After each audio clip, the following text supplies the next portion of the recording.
Hi everyone, मी निघाले आहे आता मुंबईला। मी सिंधुदुर्ग स्टेशनला आलेली आहे। बाहेर पाऊस कमी आहे, खूपच छान वातावरण आहे, पाहू शकता तुम्ही। मी आता थोड्या वेळात ट्रेन येणार आहे तुतारी। मस्त बघा, पाऊस थोडा कमी आहे तर खूपच छान क्लायमेट आहे, पाहू शकता तुम्ही।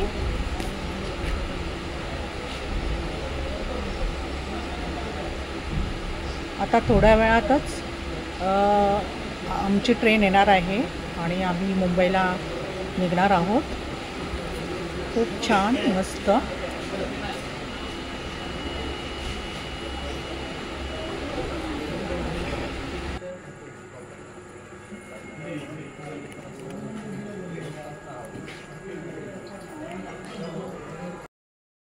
हाय एव्हरीवन, कसे आहात ते? मजेत आहात ना? आम्ही पण मजेत आहोत। मी गेलेली कोकणात, तुम्हाला मी शूट केलेलाच होतं।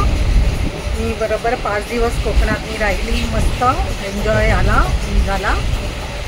काम एक पेंडिंग राहिलं, बाकी कामं सगळी झाली। 5 दिवस कसे गेले काही समजलं नाही। भरपूर कामं होती कोकणामध्ये आणि घराची साफसफाई सर्व काही, आणि बिझीच व्हायला झालं।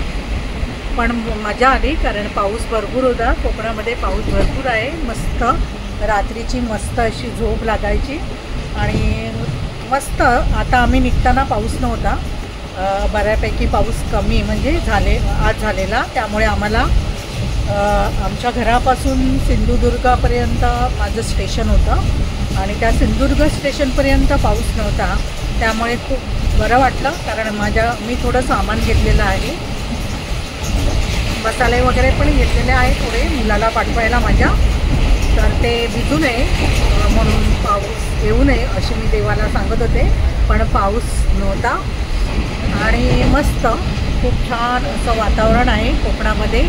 कधी पण डिसेंबर किंवा पावसामध्ये आलं ना तर खूप थंडावा असतो।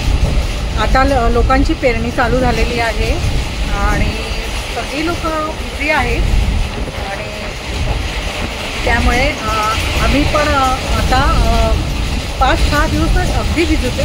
मी नणन आणि नंद्रेला बरोबर घेतलेलं, खूप बरं वाटतं। आता गणपतीला आता म्हणजे सुरुवातच झालेली आहे कोकणामध्ये लोकांची, कारण आता 2 महिन्यावर गणपती आहे।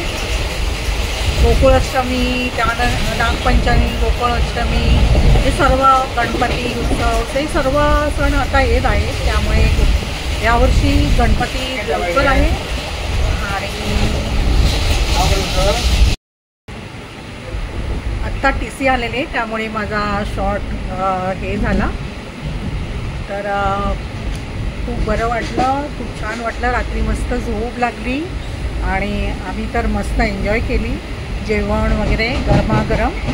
आणि मात्र फिश वगैरे आणले नाही कारण मी खात नाही फिश, चिकन मटन सर्व सोडलेलं आहे आणि आता मी व्हेजच खाते, त्यामुळे माझ्याबरोबर आलेली नणन तिला पण व्हेजच दिलं मी।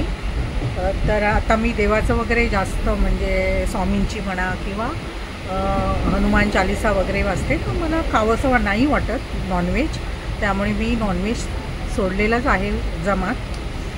तर आता आम्ही सकाळी पोचणार आहोत मुंबईला, मला वाटतं लवकरच पोचू, 6च्या अगोदरच टायमिंग आहे काहीतरी। मस्त उद्या संडे आहे, उद्या आराम करणार, परवा ऑफिस आहे, तर छानपैकी असं झालेला आहे प्रवास। काम एक पेंडिंग राहिलेलं आहे, ते मी करणार आहे, बघू जेव्हा तारीख येईल तेव्हा मी पुन्हा कोकणात येणार आहे। आणि गणपतीला माहीत नाही, कारण सर्वच गणपतीला सुट्टी घेत असतात, तर गणपतीला सुट्टी मिळाली तर नक्की येईल, पण त्याच्या अगोदर एकदा यावं लागेल मला, कारण माझं काम एक महत्त्वाचं पेंडिंग आहे। खूप छान वाटलं, तुम्ही पण अधूनमधून कोकणामध्ये या, मस्त कोकणी असाल तर, आणि छान आहे, तर कोकणात राहणारे असाल तर या असं मी म्हणते। तर आता सुरुवातच होणार आहे, आता नंतर गर्दीच भरपूर असणार, बसायला पण एक म्हणजे हे तिकीट पण मिळताना मुश्किल होणार, कारण सगळे सण येत आहेत। तर मी मुंबईला पोचल्यावर माझा रेसिपीचा व्हिडिओ तुम्हाला अपलोड करेनच. मला अजिबात वेळ नव्हता रेसिपी बनवायला इथे कोकणामध्ये, आणि छान असं सगळं मनासारखं झालेलं आहे. तर चला मी आता इथेच माझा ब्लॉग संपवते. आपण भेटू नेक्स्ट ब्लॉगमध्ये. थँक्यू. बाय.